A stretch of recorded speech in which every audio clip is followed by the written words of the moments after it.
বাংলাদেশে মানবাধিকার লঙ্ঘনকারীদের জবাবদিহির আওতায় আনার আহ্বান যুক্তরাষ্ট্রের। সংখ্যালঘুদের নিরাপত্তা নিশ্চিতের তাগিদ। শেখ হাসিনা ভারত না দুবাইয়ে জানে না সরকার, পলাতক আওয়ামী লীগ নেতাদের ফেরানোর চেষ্টা চলবে বললেন পররাষ্ট্র উপদেষ্টা। 12 সদস্য সহ পিএসসি চেয়ারম্যানের পদত্যাগ, গ্রেফতারের দুদিন পর জামিনে মুক্ত সাবেক মন্ত্রী সাবের চৌধুরী। এবং ডেঙ্গুতে আরও 5 জনের মৃত্যু, বৃষ্টির কারণে ঊর্ধ্বমুখী সংক্রমণ বলছেন চিকিৎসক। মশক নিধন অভিযান জোরদারের আশ্বাস ডিএনসিসি।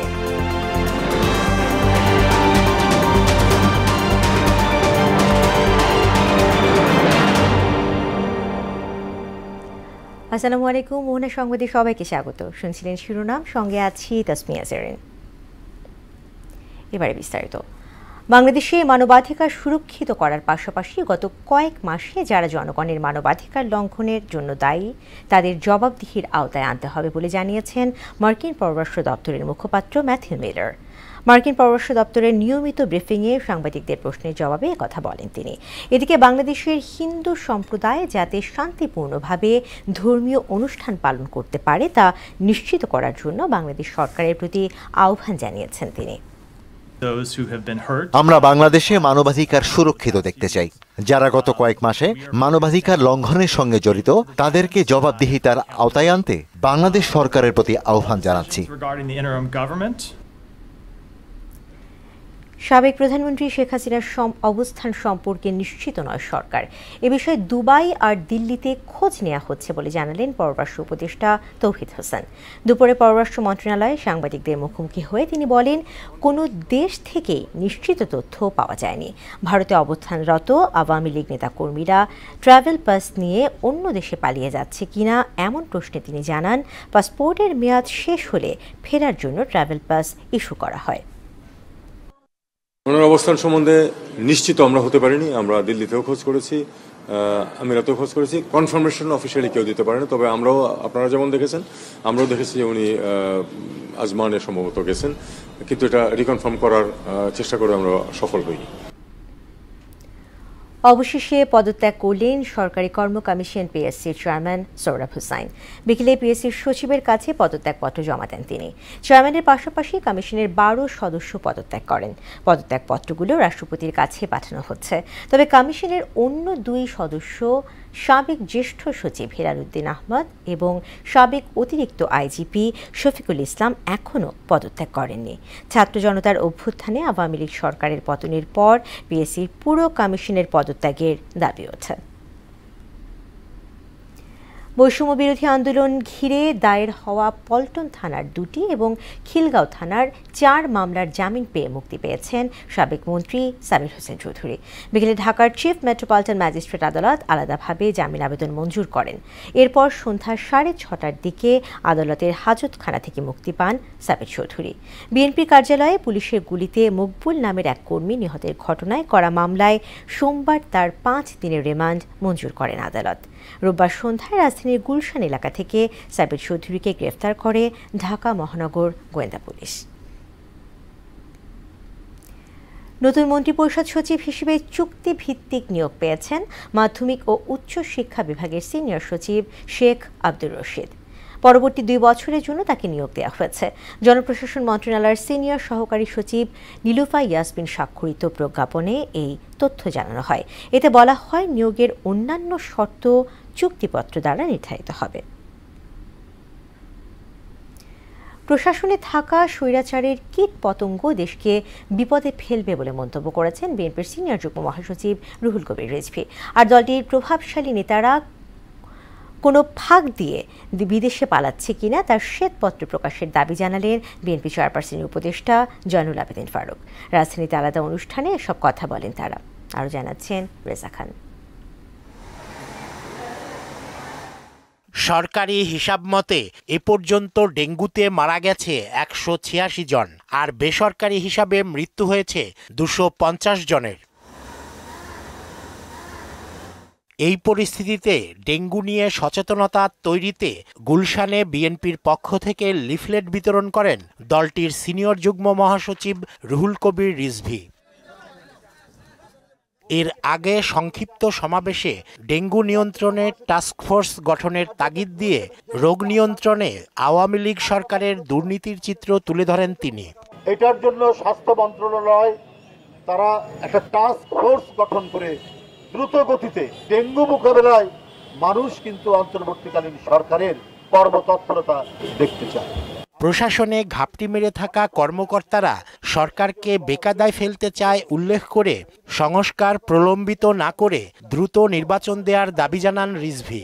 অবাধ সুষ্ঠু নির্বাচনের জন্য যে মাঠ তৈরি করা দরকার সেটা তারা নিশ্চিত করবে, তবে সেটি যেন প্রলম্বিত না হয়, সেটি যেন দীর্ঘায়িত না হয়। এদিকে জাতীয় প্রেস ক্লাবে এক আলোচনায় ভারতে পালিয়ে যাওয়া আওয়ামী লীগ নেতাদের নাম প্রকাশের দাবি জানান বিএনপি চেয়ারপারসনের উপদেষ্টা জয়নুল আবদিন ফারুক। তথ্য প্রকাশ করে কোন পথ দিয়ে কার মাধ্যমে কার ইঙ্গিতেরা দেশ ত্যাগ করেছে তার শ্বেত পত্র প্রকাশ করতে হবে আপনাকে। রেজা খান, মোহনা সংবাদ, ঢাকা। বাংলাদেশ কোরিয়ার মধ্যে বাণিজ্যিক সম্পর্ক আরও জোরদার হবে বলে আশা জানিয়েছেন জামায়াতে ইসলামের আমির ডক্টর শফিকুর রহমান। দুপুরে দলটি কেন্দ্রীয় কার্যালয়ে বাংলাদেশে নিযুক্ত দক্ষিণ কোরিয়ার রাষ্ট্রদূত পার্ক ইয়ং-সেকের সঙ্গে সৌজন্য সাক্ষাৎ শেষে কথা জানান তিনি। আর দক্ষিণ কোরিয়ার রাষ্ট্রদূত জানান, গার্মেন্টস শিল্প, ইলেকট্রনিক কনজিউমার ইনফ্রাস্ট্রাকচার ও পিপিপি খাতে বাংলাদেশকে সহযোগিতা করতে পারে তার দেশ।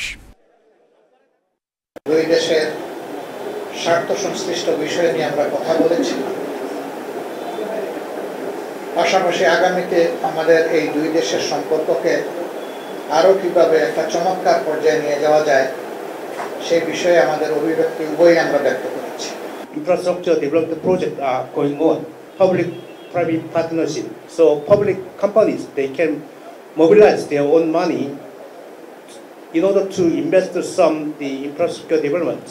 So under the PPP mechanism also, several important projects are now discussing among the two countries. গেল 24 ঘন্টায় ডেঙ্গুতে আরও 5 জনের মৃত্যু হয়েছে। হাসপাতালে ভর্তি 981 জন।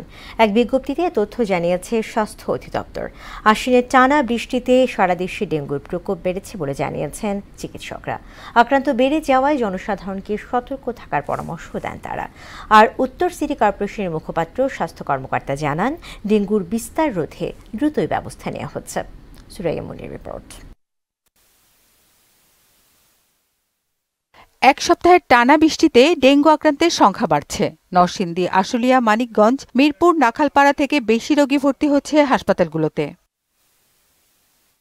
ডেঙ্গুর উপসর্গ এখন বেশি জটিল। জ্বরের সাথে 2 দিন পরের থেকে আবার শ্বাসকষ্ট, বমি, হাত পা ব্যথা, মাথা ব্যথা, তারপর ওয়াশরুমে যাওয়া, অনেক ব্লাড ট্রিটমেন্ট কমে গেছে, অনেক সমস্যা, বুকে পানি জমছে আর মনে করেন ঘাম, প্রচুর ঘাম। আমি এখানে ভর্তি হয়েছি বমি আর পাতলা পায়খানা নিয়ে। উত্তর সিটি কর্পোরেশন হাসপাতালের অ্যাডমিন অফিসার সাদিয়া সুলতানা রেশমা জানান, সেখানে প্রতিদিন 150 থেকে 200 ডেঙ্গু রোগী ভর্তি হচ্ছে। আক্রান্ত বাড়তে থাকায় জনসাধারণকে সতর্ক থাকার পরামর্শ দেন তিনি। হাসপাতালে যাদেরকে অ্যাডমিট করছি তারা সবাই ওয়ার্নিং সাইন সহ, তার মানে তাদের হয়তো জ্বরের সাথে তার ব্লাড প্রেশারটা কমে আসছে, লুজ মোশন, ডায়রিয়া শুরু হয়েছে এবং পরবর্তীতে এইসব রোগীরা শকের দিকে যাওয়ার একটা ঝুঁকি রয়েছে বলে আমরা তাদেরকে অ্যাডমিট করছি। আর উত্তর সিটি কর্পোরেশনের মুখ্য স্বাস্থ্য কর্মকর্তা বলেন, ডেঙ্গুর বিস্তার রোধে বেশ কিছু পদক্ষেপ হাতে নেওয়া হয়েছে। বাসা বাড়িতে গিয়ে সোর্স রিডাকশন করা, আর 2 নম্বর হচ্ছে পাবলিককে মোটিভেশন করা, কমিউনিটিকে এঙ্গেজ করা, কাজ চলছে। এবং আমরা মানে যেই পরিমাণ গত বছর যে পরিমাণ আক্রান্ত হয়েছে তার তুলনায় এবারের আক্রান্ত সংখ্যা অনেক কম। মশাবাহিত এই রোগ প্রতিরোধে সমন্বিত উদ্যোগ নেওয়া জরুরি বলে মনে করেন তিনি। আগাম প্রস্তুতি আছে আমাদের। সুরাইয়া মুন্নি, মোহনা সংবাদ, ঢাকা। অব্যবস্থাপনার কারণে প্লাস্টিক দূষণকারী দেশের তালিকায় বাংলাদেশের অবস্থান শীর্ষে। অধিকাংশ কৃষি পণ্য উৎপাদন পর্যায়ে পানির সঙ্গে মিশে যায় এর অতি ক্ষুদ্র কণা। মাত্রাতিরিক্ত ব্যবহারের কারণে বাতাস, পানি ও খাবারের মাধ্যমে বিভিন্ন মাত্রায় মাইক্রোপ্লাস্টিক মানবদেহে বাসা বাঁধছে। স্বাস্থ্য ঝুঁকি কমাতে প্লাস্টিকের ব্যবহার নিয়ন্ত্রিত করার তাগিদ দিয়েছেন গবেষকরা। হুসা ফেরদৌসের রিপোর্ট। দেশে প্রতিদিন গড়ে ২,৫০০ টন প্লাস্টিক বর্জ্য উৎপন্ন হয়, যার অর্থে কি পুনর্ব্যবহার সম্ভব হয় না। বিশ্ব স্বাস্থ্য সংস্থার পরিসংখ্যান মতে প্রায় ৯৩% প্লাস্টিক বোতলে রয়েছে মাইক্রোপ্লাস্টিক। উন্নত বিশ্বে যদি আমরা দেখি, তারা কিন্তু এই প্লাস্টিক ইউজের ব্যবহারের যে পরিমাণটা সেটা কিন্তু অনেক কমিয়ে দিয়েছে, এনিহাও অপশনাল বা আদার্স উপাদানগুলো এনে। তো আমাদেরও মনে হয় যে এই উপাদানগুলো ব্যবহার বন্ধ করা উচিত। ঢাকার বাতাসে ডিপোজিটেড বা মাইক্রোপ্লাস্টিক পাওয়া যাচ্ছে, ঢাকার ডাস্ট রোড ডাস্টের মধ্যে পাওয়া যাচ্ছে। তারপরে আমরা যে কিছু মাছের ক্ষেত্রে পাওয়া যাচ্ছে, যে কারণ তারা বর্জ্যটা কনজিউম করতেছে, হয়তো তাদের মধ্যে কিছু একটা তো ইফেক্ট পড়বেই। নদীমাতৃক দেশের প্রায় সব নদ নদী প্লাস্টিক দূষণের কবলে। এসব প্লাস্টিক নানাভাবে ভেঙে ক্ষুদ্র কণার আকারে সেচের মাধ্যমে চলে যায় ফসলের মাঠে। আবার কারখানার বর্জ্যের মাধ্যমে এসব কণা পৌঁছে যায় কৃষি পণ্যে, যা খাবারের মাধ্যমে মানব দেহে চলে আসে। কৃষিজ পণ্য যেমন হচ্ছে সারের পলিথিনগুলো, সার ব্যবহার করে পলিথিনগুলো মাঠে ফেলে দেয়। ইনসেক্টিসাইডের বোতলগুলো আছে, সেগুলো ব্যবহার করে মাঠে ফেলে দেয়। এইভাবে কিন্তু মাঠে প্রচুর পরিমাণে, মাঠে এবং নালা নর্দমা সব জায়গায় কিন্তু পলিথিন প্রচুর পরিমাণে জমা হচ্ছে। আমাদের ফসলেও কিন্তু এই পানির সাথে জমিতে যাওয়ার ফলে ফসলের ভিতরেও কিন্তু প্লাস্টিকগুলো ঢুকে যাচ্ছে। ইন্ডাস্ট্রিয়াল বর্জ্যের ভিতরে প্লাস্টিক, মাইক্রোপ্লাস্টিক বা প্লাস্টিক তো আছেই, পাশাপাশি কিন্তু হেভি মেটালসগুলো আছে।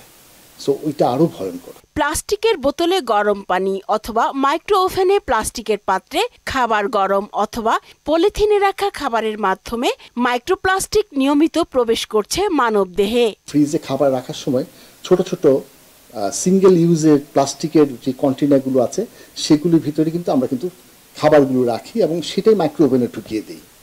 যার ফলশ্রুতিতে ওখান থেকে যখন মাইক্রো ওভেনে ঢুকে দেওয়ার ফলে যখন হিট হয়, সেখান থেকে প্লাস্টিকগুলো কিন্তু খাবারের ভিতরে মিশে যায়। সিঙ্গেল ইউজ যে প্লাস্টিকগুলো আছে সেগুলো টোটালি বন্ধ করে দিতে হবে বাংলাদেশে। প্লাস্টিক এমন একটি পণ্য যা ক্ষয় হতে এমনকি 1000 বছরও লেগে যায়। এর ক্ষুদ্রাতি ক্ষুদ্র কণা কোনো জীবদেহে প্রবেশ করলে সহজে ধ্বংসও হয় না। উষা ফেরদৌস, মোহনা সংবাদ, ঢাকা। দুর্গাপূজা ঘিরে সারা দেশের মতো নারায়ণগঞ্জ ও পটুয়াখালীর মণ্ডপগুলোতে প্রস্তুতি শেষ হয়েছে। এবছর পটুয়াখালীতে 176 এবং নারায়ণগঞ্জে 224টি মণ্ডপে পূজা অনুষ্ঠিত হচ্ছে। আর আইন শৃঙ্খলা নিয়ন্ত্রণে প্রয়োজনীয় পদক্ষেপ নেওয়ার কথা জানিয়েছেন পুলিশ এবং প্রশাসন। আজমির ইসলাম এবং মোহাম্মদ খোকন হাওলাদারের প্রতিবেদন, জানাচ্ছেন আফরিন পপি। নারায়ণগঞ্জে এবার 224টি পূজা মণ্ডপে হবে শারদীয় দুর্গা উৎসব। ইতোমধ্যে শেষ হয়েছে প্রতিমা তৈরির কাজ। এবছর সব উপকরণের দাম বেড়ে যাওয়ায় খরচ একটু বেশি হচ্ছে বলে জানান আয়োজকরা। দিন দিন সব জিনিসের দাম বৃদ্ধি পাইতেছে। খের, সুতলি, মাটি সব কিছুর দামই বাড়তি হিসাবে আমরা ওই মজুরিটা পাইতেছি না। আইন শৃঙ্খলা বাহিনীর পক্ষ থেকে কঠোর নিরাপত্তা ব্যবস্থা গ্রহণের আশ্বাস পেয়েছে মন্দির কর্তৃপক্ষ। নিরাপত্তার ক্ষেত্রে পুলিশ প্রশাসন প্রচণ্ড পরিমাণ দায়িত্বশীল ভূমিকা রাখছে এবং এই সরকারের আমলে যারা পূজার ব্যাপারে আমাদের যে ধরনের ইনস্ট্রাকশন দিয়েছে আমরা ওটাকে মেনে নিয়ে কাজ করছি। দেশ ও বিশ্ব শান্তির কল্যাণে দুর্গা যেন মঙ্গল বয়ে আনে, এমন প্রার্থনা জানিয়েছেন পুরোহিতরা। মায়ের কাছে প্রার্থনা করব যাতে আমরা মায়ের সন্তান, মা যাতে আমাদের শরীর সুস্থ ভালো রাখে বা যাতে আমরা মায়ের পূজা অর্চনা সঠিকভাবে সম্পূর্ণভাবে করতে পারি, সেই আশীর্বাদ যদি মা আমাদেরকে করে। প্রতিটি মণ্ডপে আইন শৃঙ্খলা বাহিনীর সদস্যরা কঠোর অবস্থানে থাকবে বলে জানান র্যাব 11 এর অধিনায়ক। জেলার সকল পূজা মণ্ডপের সাথে আলাদাভাবে যোগাযোগ করছি, আলাদা আলাদা কনসার্ন পার্সন রাখছি, একটা পূজা মণ্ডপের ব্লক করে দিয়ে। এদিকে পটুয়াখালীর 8 উপজেলায় 176টি মণ্ডপে পূজা অনুষ্ঠিত হচ্ছে। প্রতিমা ফুটিয়ে তুলতে ব্যস্ত প্রতিমা শিল্পীরা। এবার আমাদের কাজের থিম হচ্ছে এই যে আপনার সব হচ্ছে বাঁশের কাজ। ষষ্ঠী সপ্তমী অষ্টমী নবমী দশমী দিয়ে মায়ের বিসর্জন। এখন কাজ চলতেছে, কাজ প্রায় শেষের দিকে। নির্বিঘ্নে পূজা উদযাপনে সব প্রস্তুতি নেওয়ার কথা জানালেন পূজা উদযাপন পরিষদের সাধারণ সম্পাদক। প্রশাসনের সাথে বিভিন্নভাবে আমরা সভা করেছি, সেখানে তারা আমাদের আশ্বস্ত করেছে এবছর আইন শৃঙ্খলা পরিস্থিতি খুবই ভালো থাকবে। আইন শৃঙ্খলা নিয়ন্ত্রণে পুলিশ ও প্রশাসনের পক্ষ থেকে নেওয়া হয়েছে সার্বিক প্রস্তুতি। সাদা পোশাকের পুলিশ, পাশাপাশি স্থানীয় র্যাব, আমাদের এছাড়াও আমাদের যৌথ বাহিনী এখানে আর্মি ডিপ্লয়, তাদের সঙ্গে সমন্বয় করে আমরা কাজ করতে জেলা প্রশাসনের এই লক্ষ্য সম্পূর্ণ সহায়তা করতেছে। প্রতিবারের মতো এবারও সাম্প্রদায়িক সম্প্রীতি বজায় থাকবে, এমন প্রত্যাশা সনাতন ধর্মাবলম্বীদের। আফরিন পপি, মোহনা সংবাদ। দুর্গাপূজা ঘিরে ঢাকায় কোনো হুমকি নেই বলে জানালেন ঢাকা মহানগর পুলিশের কমিশনার মাইনুল হাসান। মণ্ডপ এলাকা, বিসর্জন শোভাযাত্রা এবং বিসর্জনের সময় সব রকম মাদক ব্যবহার নিষিদ্ধ থাকবে জানিয়ে পটকা ও আতশবাজি না করতে সনাতন ধর্মাবলম্বীদের প্রতি অনুরোধ জানিয়েছেন তিনি। এদিকে দুর্গাপূজার ছুটি একদিন বাড়ানো হয়েছে বলে জানিয়েছেন প্রধান উপদেষ্টার বিশেষ সহকারী মাহফুজ আলম। কাজী পাপ্পু রিপোর্ট। শারদীয় দুর্গাপূজা উপলক্ষে ঢাকেশ্বরী জাতীয় মন্দিরে পুলিশের নেয়া নিরাপত্তা ব্যবস্থা পরিদর্শনে যান ডিএমপি কমিশনার। পরে সাংবাদিকদের তিনি জানান, ঢাকার 2 সিটি কর্পোরেশনে এবার 253টি মণ্ডপে হবে পূজা, আর পূজা ঘিরে কোনো নিরাপত্তা হুমকি নেই। ঢাকা মহানগরীর প্রতিটি পূজা মণ্ডপে শান্তিপূর্ণভাবে পূজা অনুষ্ঠানের জন্য আমরা বিশেষ নিরাপত্তামূলক ব্যবস্থা গ্রহণ করেছি। সাদা পোশাকে ডিবি পুলিশ মোতায়েন, অগ্নি নির্বাপন ব্যবস্থা সহ বিদ্যুৎ ব্যবস্থা সচল রাখা ইত্যাদি। বিসর্জনের ঢাকা মহানগরীতে 15টি স্পট নির্ধারণ করা হয়েছে জানিয়ে সন্ধ্যা 7টার মধ্যে বিসর্জন শেষ করার অনুরোধ জানান মাইনুল হাসান। পোস্তগোলা শ্মশানঘাট সংলগ্ন বুড়িগঙ্গা নদী, ওয়াইজঘাট, ডেমরা শীতলকা নদী সহ আরও অন্যান্য স্থান রয়েছে। বিসর্জন শোভাযাত্রার জন্য বিশেষ নিরাপত্তা ব্যবস্থা থাকবে। বিসর্জন স্থানসমূহে নৌ পুলিশের টহলের পাশাপাশি আমরা ফায়ার ব্রিগেডকে অনুরোধ করেছি প্রয়োজনীয় নিরাপত্তামূলক ব্যবস্থা গ্রহণ করার জন্য। এদিকে সনাতন ধর্মাবলম্বীদের দাবির প্রেক্ষিতে শারদীয় দুর্গাপূজার ছুটি একদিন বাড়ানো হয়েছে বলে জানালেন অন্তর্বর্তী সরকারের প্রধান উপদেষ্টার বিশেষ সহকারী মাহফুজ আলম। ঢাকেশ্বরী জাতীয় মন্দির পরিদর্শন শেষে সাংবাদিকদের তিনি একথা জানান। আজকের ভিতরেই একটি প্রজ্ঞাপন হয়তো জারি করবেন। এর ভিতর দিয়ে আমরা দেখব যে পূজার ছুটি একদিন বাড়ানো হয়েছে। আমরা মাত্র গুছিয়ে নিচ্ছি রাষ্ট্রকে। তো এই সময়টাতে আমরা মনে করি খুব দ্রুতই যারা ক্ষতিগ্রস্ত হয়েছে সেই সকল ফ্যামিলিগুলো জাস্ট পুনর্বাসনের জন্যই আমরা টাকা সরকার থেকে দেওয়া হচ্ছে। মন্দিরের নিরাপত্তা সহ সার্বিক বিষয়ে খোঁজ নেন মাহফুজ আলম। গণ অভ্যুত্থানের পরবর্তীতে যে সরকার আছে, সরকারকে। কাজী পাপ্পু, মোহনা সংবাদ, ঢাকা। দেশের বাজারে নতুন হ্যান্ডসেট নিয়ে হাজির হয়েছে তরুণদের জনপ্রিয় smartphone brand Realme. SuperVOOC charging, fluid performance এবং উন্নত ক্যামেরা সক্ষমতার সমন্বয়ে তৈরি রিয়েলমি 12 নামের ডিভাইসটি ইতোমধ্যেই নজর কেড়েছে ফোনপ্রেমীদের। মাঝারি বাজেটের স্মার্টফোনের জগতে রিয়েলমি 12 নতুন মানদণ্ড স্থাপন করেছে বলে জানান প্রস্তুতকারক প্রতিষ্ঠানটি।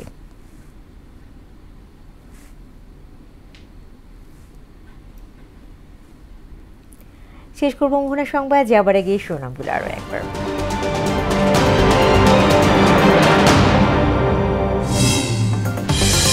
বাংলাদেশে মানবাধিকার লঙ্ঘনকারীদের জবাবদিহির আওতায় আনার আহ্বান যুক্তরাষ্ট্রের, সংখ্যালঘুদের নিরাপত্তা নিশ্চিতের তাগিদ। শেখ হাসিনা ভারত না দুবাইয়ে জানে না সরকার, পলাতক আওয়ামী লীগ নেতাদের ফেরানোর চেষ্টা চলবে বললেন পররাষ্ট্র উপদেষ্টা। 12 সদস্য সহ পিএসসি চেয়ারম্যানের পদত্যাগ, গ্রেফতারের 2 দিন পর জামিনে মুক্ত সাবেক মন্ত্রী সাবের চৌধুরী। এবং ডেঙ্গুতে আরও 5 জনের মৃত্যু, বৃষ্টির কারণে ঊর্ধ্বমুখী সংক্রমণ বলছেন চিকিৎসক। মশক নিধন অভিযান জোরদারের আশ্বাস ডিএনসিসির। দর্শক, এই ছিল মোহনা সংবাদ। পরবর্তী সংবাদ 12:30। এছাড়া মোহনার সবশেষ খবর জানতে ভিজিট করুন www.mohana.tv। সংবাদ দেখতে পারেন আমাদের ফেসবুক পেজ ও ইউটিউবেও। এতক্ষণ সঙ্গে থাকার জন্য ধন্যবাদ।